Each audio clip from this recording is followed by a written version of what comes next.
I never thought a single night could rewrite the direction of my entire life. For years, I convinced myself that silence was harmless, that loneliness was simply a phase, and that grief was something I would get over someday. But life has a strange way of sending messages, sometimes loud, sometimes soft, and sometimes in a voice you thought you'd never hear again. My message came on a night when everything felt heavier than usual, when even the air carried a weight I couldn't name. My name is Aiden Ross, 33 years old, living in a small apartment at the edge of Brookdale City. It wasn't always like this, quiet, distant, isolated. There was a time when my home was full of noise, laughter, and warmth. There was a time when I used to look forward to waking up. But that was before my mother passed away. She wasn't just a parent. She was my anchor, my motivation, my guide, and sometimes my only friend. Losing her felt like losing the ground under my feet. People tell you grief fades. They say time heals. They don't tell you what happens during the time it takes to heal. They don't warn you that sometimes the memories hurt more than the reality. They don't explain how a person can be surrounded by millions of people yet still feel like the only one alive in an empty world. That was my life for almost 2 years, a quiet, colorless existence that looked normal on the outside but crumbled every night in the shadows. Work became mechanical. Eating became optional. Sleeping became a battle I rarely won. I didn't talk to many people, and honestly, I didn't want to. My phone only rang for work, and even then, I often ignored it. But on the night everything changed, something was different from the start. It was close to midnight. Rain tapped against my windows in a soft rhythm, like someone quietly knocking, asking to be let in. I sat at my desk, staring at a half-finished article I was supposed to submit hours ago. My fingers hovered over the keyboard, but my mind was far away, stuck in that same looping thought I couldn't escape. Would she be proud of the person I am right now? I sighed, leaned back, and rubbed my face. The room felt unusually cold. Not winter cold, something sharper, deeper, like an invisible draft sneaking through the walls. I got up to check the windows. All were locked. I turned around, and that's when I felt it, the sensation of someone standing very close behind me. I froze. Not the kind of freeze you get when you're scared of the dark. This was different. It was the freeze your body does when your mind cannot explain something. For a moment, I couldn't move, breathe, or even think. I didn't hear footsteps. I didn't hear breathing. But I felt presence. Not evil.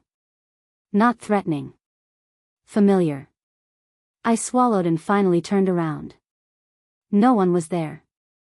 I took a deep breath and tried to laugh it off. Get it together, Aiden, I whispered to myself.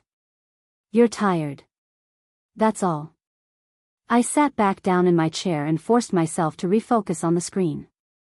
A few minutes passed. The rain softened. My breathing steadied. I typed a few sentences. Everything seemed normal again. Until I heard it. A voice. A soft, warm, heartbreakingly gentle voice. Aiden?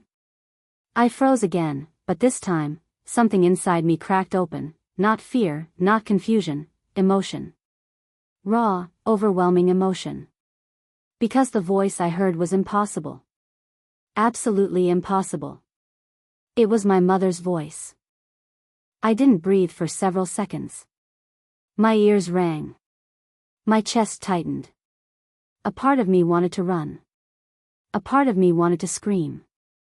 But a larger part, deep inside, felt something it hadn't felt in a long time, comfort. I whispered, barely audible, "Mom?" No response. I waited. 10 seconds. 20. A minute. Nothing. My heart pounded so hard I could feel it echoing in my wrists. I stood up again and looked around the room, checking every corner, even though I knew nothing was there. I shut my laptop. I paced back and forth. I pressed my palms against my face. I'm losing it, I muttered. I'm actually losing it. Then the lamp on my desk flickered. Once. Twice. Then the room went dark for a moment before the light steadied again. I stared at the lamp like it was suddenly alive. I approached it slowly, as if it might jump at me. When I reached out to touch it, a cold breeze brushed the side of my neck. My breath hitched, and I turned sharply. Still no one. But then, the voice again. This time, clearer. "You're tired, sweetheart," the voice said. "You need to rest." My knees almost gave out. Because that line, that sentence, was something my mother said to me hundreds of times growing up. Whenever I stayed up late studying, whenever I pushed myself too hard, whenever I was stressed, she said those exact words in the same soft tone. My eyes filled with tears instantly. My throat tightened. I could barely speak, but somehow I managed to whisper, if this is real, please say something again." Silence. I sank into my chair, shaking. Was it grief? Hallucination? Stress? Or something else? Something real? My mind battled with my heart. Logic screamed, impossible. Emotion whispered, maybe. I wiped my face and stood up again, this time with determination. I wasn't running anymore. I said into the room, "Mom, if it's you, I need you. Please don't go." The moment I finished speaking, the air shifted. Everything in the room became still. Every sound, the rain, the hum of the fridge, even my own breathing, felt muted, like the world was pausing just for me. Then a faint glow appeared behind me. Not bright. Not dramatic. Just a soft warmth, like sunlight peeking through clouds.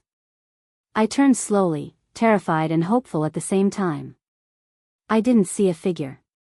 No ghost. No silhouette. Nothing visible.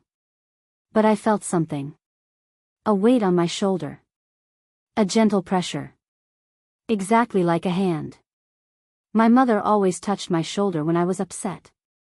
Always. My breath broke into sobs. I reached up slowly and placed my hand over the spot where I felt the touch. It was cold at first, then warm, then overwhelmingly comforting. I whispered, trembling, "I miss you so much." A soft, almost echo-like whisper responded, "I know." This time, I didn't doubt it. I knew she was there. Not physically. Not like a living human.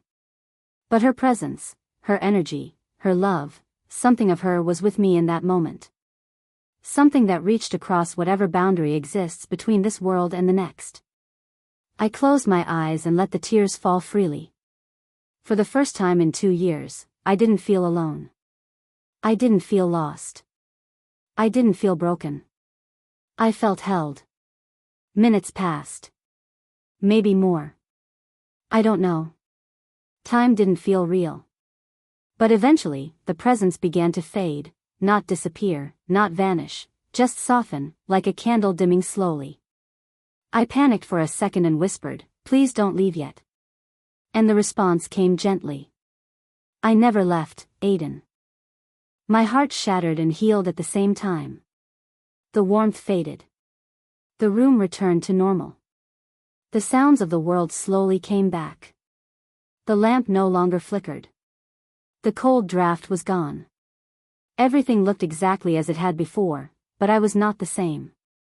That night changed the entire course of my life. I started talking to people again. I reached out to friends. I went outside more. I worked with focus. I cleaned my home.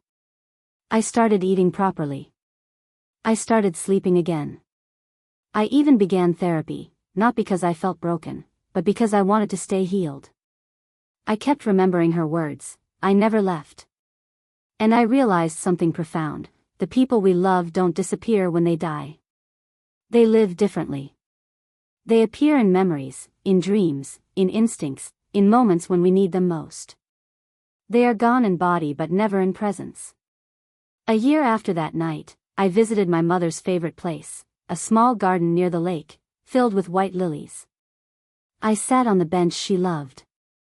The sunset reflected off the water in warm gold and pink. I closed my eyes and smiled softly. I didn't hear her voice again. I didn't expect to. But I felt something gentle, a small, warm breeze brushing past me, wrapping around like an embrace. I whispered, "I'm okay now." And though no voice replied, I knew she heard me. I stood up and walked away with a lighter heart, knowing that love never dies, grief isn't permanent, and sometimes, the quietest nights carry the loudest messages. Sometimes they radiate. And sometimes, they heal.